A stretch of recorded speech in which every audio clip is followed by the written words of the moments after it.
اللہ کا نام لے کر جو بڑا مہربان نہایت رحم والا ہے۔ ہر طرح کی تعریف اللہ ہی کے لیے ہے جس نے آسمانوں اور زمین کو پیدا کیا اور اندھیرے اور روشنی بنائی۔ پھر بھی کافر دوسری ہستیوں کو اپنے پروردگار کے برابر ٹھہراتے ہیں۔ وہی تو ہے جس نے تم کو مٹی سے پیدا کیا،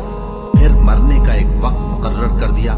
اور ایک مدت اس کے ہاں اور مقرر ہے۔ پھر بھی تمہیں کافروں اس بارے میں شک کرتے ہو، اور آسمان اور زمین میں وہی اللہ تو ہے، وہ تمہاری پوشیدہ اور ظاہر سب باتیں جانتا ہے، اور تم جو کام کرتے ہو وہ سب سے واقف ہے۔ اور اللہ کی نشانیوں میں سے کوئی نشانی ان لوگوں کے پاس نہیں آتی مگر یہ اس سے منہ پھیر لیتے ہیں۔ جب ان کے پاس حق آیا تو اس کو بھی انہوں نے جھٹلا دیا، سو ان کو ان چیزوں کا جن سے یہ ہنسی کرتے ہیں عنقریب انجام معلوم ہو جائے گا۔ کیا انہوں نے نہیں دیکھا کہ ہم نے ان سے پہلے کتنی امتوں کو ہلاک کر دیا جن کے پاؤں ملک میں ایسے جما دیے تھے کہ تمہارے پاؤں بھی ایسے نہیں جمائے، اور ان پر آسمان سے لگاتار مے برسایا اور نہریں بنا دی جو ان کے مکانوں کے نیچے بہ رہی تھی، پھر ان کو ان کے گناہوں کے سبب ہلاک کر دیا، اور ان کے بعد اور امتیں پیدا کر دی۔ اور اے پیغمبر، اگر ہم تم پر کاغذ میں لکھی ہوئی کوئی تحریر نازل کرتے اور یہ اسے اپنے ہاتھوں سے ٹٹول بھی لیتے تو جو کافر ہیں وہ یہی کہہ دیتے کہ یہ تو صاف صاف جادو ہے، اور کہتے ہیں کہ ان پیغمبر پر فرشتہ کیوں نازل نہ ہوا